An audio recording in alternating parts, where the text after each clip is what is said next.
నమస్తే, welcome to 4 Sides TV. గత ప్రభుత్వంలో మహిళలకు సముచిత గౌరవం దక్కలేదని జిల్లా మహిళా కాంగ్రెస్ అధ్యక్షురాలు భీమకవి వసంత అన్నారు. జిల్లా కాంగ్రెస్ పార్టీ కార్యాలయంలో సీఎం రేవంత్ రెడ్డి చిత్రపటానికి పాలాభిషేకం చేశారు.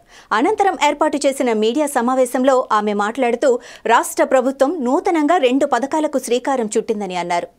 తమ ఆరోగ్యాన్ని చూయించుకోవడం కోసం, తమ జబ్బులను నయం చేసుకోవడం కోసం మా కాంగ్రెస్ ప్రభుత్వం తరపు నుంచి రాజు ఆరోగ్యశ్రీ కింద 10 లక్షలు ట్రీట్మెంట్ కింద ఇవ్వడం జరుగుతుంది. గృహజ్యోతి పథకం కింద 200 యూనిట్స్ అనేవి మేము ఫ్రీగా ఇవ్వడం జరుగుతుంది. అది మా ఆరోగ్య గ్యారంటీలో ఒకటిగా ఉంది. దాన్ని కూడా మేము నిన్న అందరికీ ఈ స్కీమ్ వర్తించేలా నిన్న స్టార్ట్ చేయడం జరిగింది. దాంట్లో ముఖ్యంగా ఈ గృహజ్యోతి పథకం కింద ఒక్కో కుటుంబానికి 900 రూపాయలు, నెలకు 900 రూపాయల వరకు లాభం అనేది చేకూరుతుంది. ప్రతి కుటుంబానికి 900 రూపాయల లాభం వచ్చే విధంగా మా ఈ పథకం అనేది అందరికీ వర్తిస్తుంది. తర్వాత ఈ పథకం కింద 54,70,000 మంది అర్హులుగా ఉన్నారని తేల్చడం జరిగింది. తర్వాత తెల్ల రేషన్ కార్డు, ఎవరికైతే తెల్ల రేషన్ కార్డు ఉందో ప్రతి ఒక్కరికి ఈ పథకం వర్తించేలా మా ప్రభుత్వం వారికి అండగా ఉండేలా ఈ స్కీమ్ అనేది తీసుకొచ్చారు. తర్వాత మహాలక్ష్మి పథకం కింద 2,500 ఇవ్వడం జరుగుతుంది. నెక్స్ట్ 500 రూపాయలకే గ్యాస్ సిలిండర్. ఇది చాలా అందరికీ మహిళలకు చాలా గొప్ప పథకం. ఎందుకంటే ప్రతి మహిళకు ఇంట్లో సిలిండర్ అనేది చాలా ముఖ్యం, ప్రతి కుటుంబానికి చాలా ముఖ్యం. చంద్రబాబు నాయుడు గారు ఉన్నప్పుడు దీపం పథకం కింద ప్రతి ఒక్కరికి సిలిండర్ అనేది ఇచ్చారు. ఆ స్కీమ్ కిందనే 400 రూపాయలకే మా కాంగ్రెస్ హయాంలో సిలిండర్ ఇవ్వడం జరిగింది. ఇప్పుడు 10 ఏళ్లలో ఆ సిలిండర్ ధర 1,150 రూపాయల వరకు పెరిగిపోయింది. దాన్ని ఎవరు పట్టించుకున్న నాథుడే లేదు.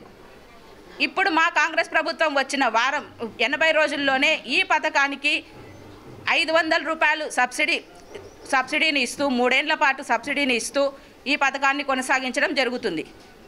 ఇంతవరకు కూడా ఏ ప్రభుత్వం కూడా ఈ స్కీమ్ను కరెక్ట్గా అమలు పరచలేదు. మేము ఇచ్చిన తర్వాత అందరూ మేము కూడా చేస్తుంటే మేము కూడా 400కే ఇస్తాం అని రకరకాలుగా చెప్పడం జరుగుతుంది. కానీ ఎవ్వరు కూడా అమలు పరచలేదు. మా కాంగ్రెస్ ప్రభుత్వం దీన్ని అమలు పరిచి చూపించింది. ప్రతిపక్షాలకు చెంపపెట్టుగా ఇది మారిందనమాట. తర్వాత ఈ పథకం కింద, గ్యాస్ సిలిండర్ పథకం కింద 39,50,000 మందికి ఈ పథకం అనేది వర్తిస్తుంది. ఈ పథకం అంతమందికి లాభాన్ని చేకూరుస్తుంది. తర్వాత ఈ పథకంలో మహబూబ్ నగర్ వాళ్ళు ఎంతమంది అర్హులుగా ఉన్నారంటే 85,979 మందికి ఈ మహబూబ్ నగర్లో అర్హులుగా తేల్చారనమాట.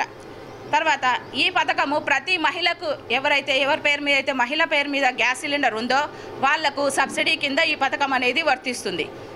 ఇంట్లో మహిళ పేరు మీద ఈ సిలిండర్ ఉన్న వాళ్ళకి తప్పకుండా సబ్సిడీ కింద వాళ్ళు 1,150కి తీసుకున్నా కూడా తర్వాత 500కి మిగతా డబ్బులన్నీ వాళ్ళ అకౌంట్లో పడడం జరుగుతుంది. ఇది 3 ఏళ్ల పాటు విధంగా వర్తిస్తుంది.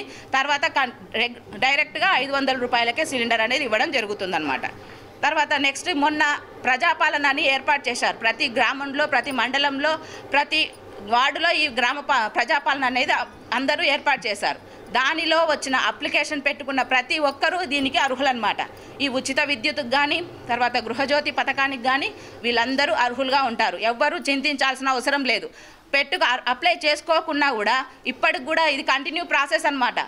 మేము అప్పుడు చేసుకోలేదని బాధపడాల్సిన అవసరం ఎవ్వరూ పడొద్దు.